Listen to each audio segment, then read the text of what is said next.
Welcome to our Holmes History Lecture Series. My name is Anthony Odom, and I am an online history instructor with Holmes Community College. I will be giving you a short lecture on the origins of the Cold War for your modern U.S. history class. Please pay close attention to the information in this lecture. There will be a quiz at the end of this video. What is meant by the Cold War is not an actual fighting war, but rather a state of hostile relations that existed between the Soviet Union and its allies and the United States and its allies. All confrontations were indirect. In other words, it was their guy versus our guy. The Cold War lasted approximately 45 years, and because both nations had nuclear weapons, a direct confrontation would have been disastrous for all humanity. The three main causes of the Cold War were the incompatibility of Soviet and American worldviews. A worldview dominated by global free market capitalism and a worldview dominated by Soviet-style communism simply could not exist in the same place at the same time. The Soviet Union also had a preference for buffer states that were basically puppet states that they set up in the aftermath of World War II. Rather than simply rebuild the countries that they liberated and move on, they rebuilt them, shaped their governments into their own image, and maintained a military occupation of them. Also, there was general insecurity and paranoia, but especially on the Soviet side.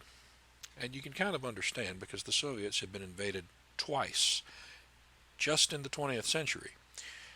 So they were really nervous about another conflict with the West. And as a matter of fact, Joseph Stalin predicted that conflict with the West was inevitable simply because of the incompatibility of the Soviet and American worldviews. As you can see here in this speech that he gave on his re-election in 1946. In response to Stalin's prediction of inevitable conflict came the U.S. policy of containment. It was first articulated by George Kennan, who was the U.S. ambassador to the Soviet Union, in what became known as the Long Telegram. Basically, the idea of containment was to keep the borders of 1945 contained. In other words, don't let Soviet-style communism spread beyond the borders of 1945. The idea was not to roll back communism. The idea was to keep it in its borders so that it would eventually collapse on its own. And the idea was also to meet aggression with force, if necessary, and provide economic aid to prevent the seeds of communism from being planted. President Harry Truman put the containment policy into practice in what became known as the Truman Doctrine. In other words, it was the policy of the U.S. to intervene to prevent communist takeovers.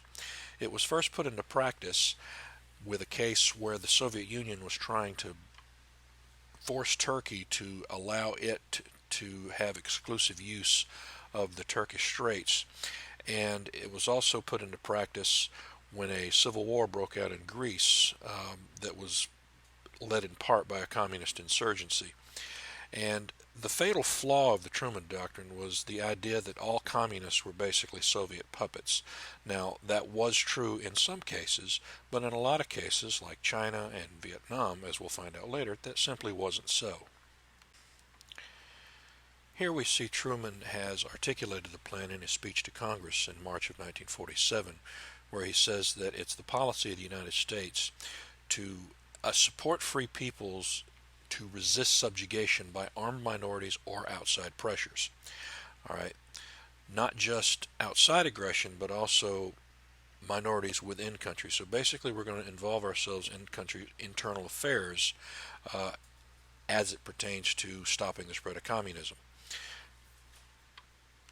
So the implications of the Truman Doctrine are that the United States is going to involve itself in a lot of local conflicts that really don't need outside involvement, or where outside involvement makes the situation a lot worse.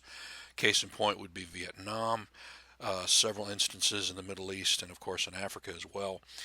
Some of these things are going to escalate into global confrontations with global implications. The Korean War, for instance, the Suez Canal crisis, and the Cuban Missile Crisis, which isn't really a local situation, but it results from the United States meddling in Cuban affairs, and Cuba, of course, wanting some sort of balance or protection against the United States, so they turned to the Soviet Union.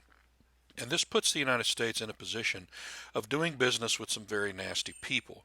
I'm not at all taken away from uh, the nasty individuals that the Soviets were involved in, because they were involved with some pretty nasty people as well. But so were we, and we supported a lot of very bad right-wing dictatorships: Ferdinand Marcos in the Philippines, Salazar in Portugal, a host of others. The Shah of Iran, for instance, very, very unpopular, but he was supported by us, and that led, of course, to a lot of hatred of the United States. It's going to have really big impact uh, towards the end of the Cold War and even beyond the Cold War. So in addition to meeting force with force, there was also the Marshall Plan. And this was the idea that we should rebuild countries devastated by World War II so that we would prevent communism from taking root as a popular movement. It was a massive economic aid package that was offered to all countries in Europe, even the Soviet Union. They refused, their allies refused as well. But it was amazingly successful, and it helped France, England, Germany rebuild their industrial complexes in much faster time than their eastern counterparts. Now, the country that came to be known as kind of the center of the Cold War was Germany.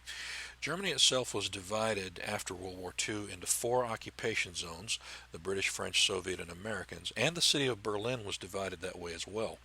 Now, the problem is Berlin was located deep within the Soviet occupation zone, which became known as East Germany. The British, French, and American zones would later combine to form West Germany, and the two Germanys would stay divided until 1989. One of the first major crises of the Cold War that developed was when Stalin decided that he wanted to force the Allies out of Berlin, so he closed off all road, rail, and canal access to West Berlin, hoping that the Americans, the British, and the French would simply withdraw. Well, the British and the Americans responded by resupplying West Berlin via the air, and basically daring the Soviet Air Force to try and shoot them down.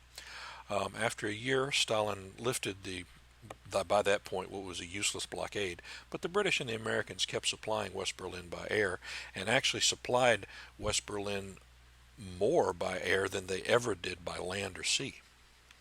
So one of the key features of the Cold War was the formation of collective security alliances.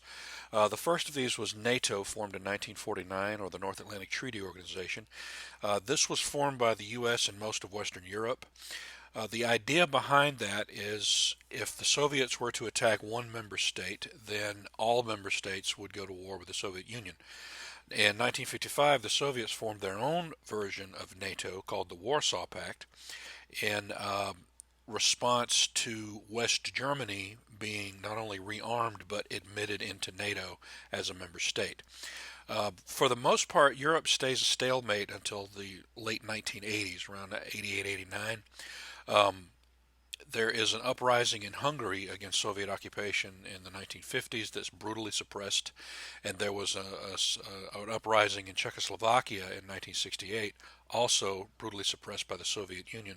However, for the most part, until about 1989, Europe was basically a stalemate. Things in Asia, however, were a little bit more robust. In addition to the formation of NATO, 1949 also saw the first successful detonation of an atomic bomb by the Soviet Union. This meant that there were 2 superpowers in the world, and that the United States was not the only atomic power in the world anymore. A civil war in China that had been raging for years between the communists of Mao Zedong and the nationalist government led by Chiang Kai-shek finally ended with a communist victory and a communist takeover of all of mainland China. The nationalist government fled to the island of Taiwan and continued to exist as the Republic of China. Neither one of these countries recognize each other to this day, and to this day China still considers Taiwan to be a part of its country, and any attempt by Taiwan to assert its own independence will be seen as a potential act of war. We're going to see this division play out in Korea in another topic. Thank you for listening, and good luck on the quiz.